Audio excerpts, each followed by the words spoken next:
Hello and welcome to my channel. In this video, we will study the credit card industry of United States by learning some of the key statistics and interesting findings.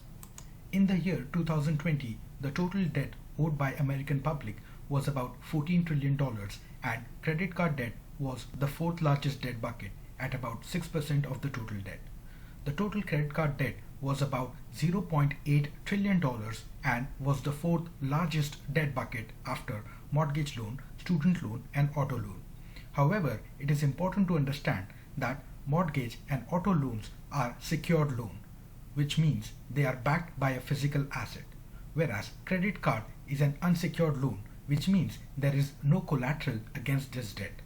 Now, let us look at the transaction data for credit card industry.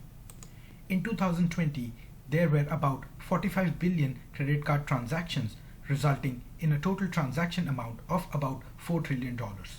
Even though the total credit card debt was $0.8 trillion, the total transaction amount was higher because credit card debt is a revolving debt, which means the consumers can use the credit line and then pay back partially or completely. If we divide the total transaction data by the total number of credit cards, we see that there were roughly 65 transactions per credit card per year, resulting in a total of $5,500 of transaction per credit card per year. So what are the total number of credit cards in the US? As of 2020, there were about 700 million credit cards.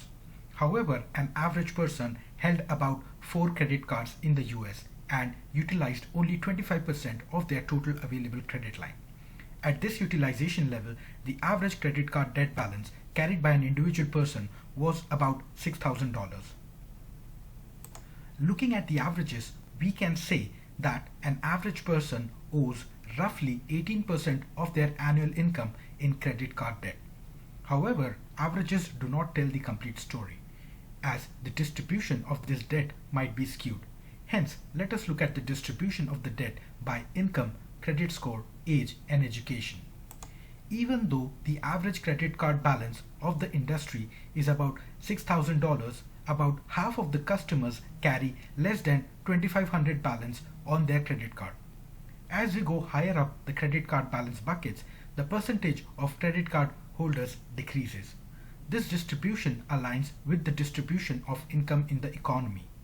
There are fewer people with higher incomes, and these high income people are more likely to have higher credit line and hence higher credit card balance. Similar to distribution by credit card balance, let us look at distribution by income level. As the income level increases, the average credit card debt also increases because higher income holders are more likely to have higher credit line and hence higher average credit card debt. However, the percentage of credit card debt holders peaks at median income of about $95,000 and it drops thereafter. This might possibly be due to cardholders with higher income are more likely to pay off their credit card debt completely and do not carry any balance in the following month. So in summary, above the median income level of $95,000, even though fewer credit card holders carry credit card debt, the credit card balance they carry is higher than the holders with lower income levels. Hence, we see a drop in percentage who carry credit card debt, but we see an increase in average credit card debt. Looking at the distribution of credit card debt by credit score, we see that credit holders with poor credit score have the least amount of credit card debt due to the fact that they do not have access to large credit lines. However, people with average or good credit scores have the highest credit card debt, as they are in the sweet spot of the credit card industry. The population in this bucket has a real need for credit card loan and also has the ability to pay it back. Hence, they have access to higher credit card lines, which they utilize. Finally, cardholders with exceptional credit score again have very low credit card debt on an average. Even though these cardholders have access to large credit lines, they are more likely to pay back their debt every month and carry low balance next month. Now let us look at the distribution of credit card debt by age group. Starting from the age of 18, as a person gets older, the average credit card debt increases throughout the working age of the person till the age of 59. This increase is a result of increase in income and expenses throughout the working age of the person. However, post-retirement, that is after the age of 60, the credit card debt drops, and this is driven by the decrease or stagnation of income and expenses after retirement. Finally, let us look at the distribution by education level. As the education level rises, the average credit card debt also increases. As education has a strong correlation with income, we observe that people with higher education are more likely to have higher income and hence higher credit line, and thus a higher average credit card debt. However, one interesting deviation from the trend is that people with college degree have lower percentage of people carrying credit card debt. People with college degrees are more likely to have higher income and also higher credit score. And as discussed earlier, people with higher income and higher credit score, even though have access to higher credit lines, tend to pay back their credit card debt on a monthly basis and carry less balance in the month forward. Thus, this segment has fewer number of people carrying credit card balance from month to month. The last but not the least split is the split by work type. Self-employed people tend to have fewer number of people carrying credit card debt but have higher average credit card balance. The higher average credit card balance could be a result of mixing of personal and business transactions through the same credit card. Now let us understand who are the key players in the credit card industry and how do they generate their revenues. There are two types of companies in credit card industry.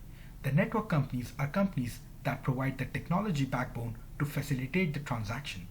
These companies generate revenue by charging a fixed fees on every credit card transaction. Visa and Mastercard are the oldest and two largest network companies.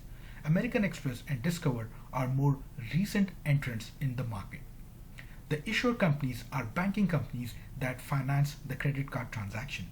These companies actually provide the loan for the credit card debt. American Express, Chase, Citi, Bank of America, and Capital One are five major banks that finance the credit card debt in the US. So, let us look at how these finance companies generate their revenue. In 2016, the credit card financing companies generated $163 billion of revenue. There are 6 sources of revenue for the credit card issuers. First and most important is the interest income. Interest income is generated by charging the customer an interest on their credit card balance. Second most important source of revenue is interchange fee. This is a fixed percentage of the transaction amount that the issuer companies collect from the merchant. The interchange fees usually range from 2 to 3% of the transaction amount. Thereafter, the largest fee revenue is generated through cash advance fees, which is a form of fees charged to the customer for withdrawal of cash using the credit card. Finally, there are other hosts of services and fees that the credit card companies levies on the customers to generate additional revenues.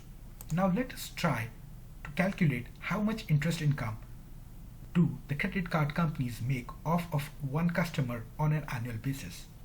Taking the average credit card balance of $6,000 and average annual interest rate of about 17%, we see that the credit card issuer generates roughly $1,000 per customer per year through interest income. Similarly, we can estimate per customer per year revenues of credit card companies using the data available. Last but the most critical metric that decides the fate of any credit card financing company is the charge-off rate, or in simple terms, default rate. Charge-off rate tells what percentage of customers default on their credit card debt. Historically, on an average, about 3 to 4% of credit card customers default on their loan. However, in times of recession, the default percentages can shoot up and cause a huge financial trouble to the credit card issuer if the risks are not well managed. I hope you found this video helpful. Thank you.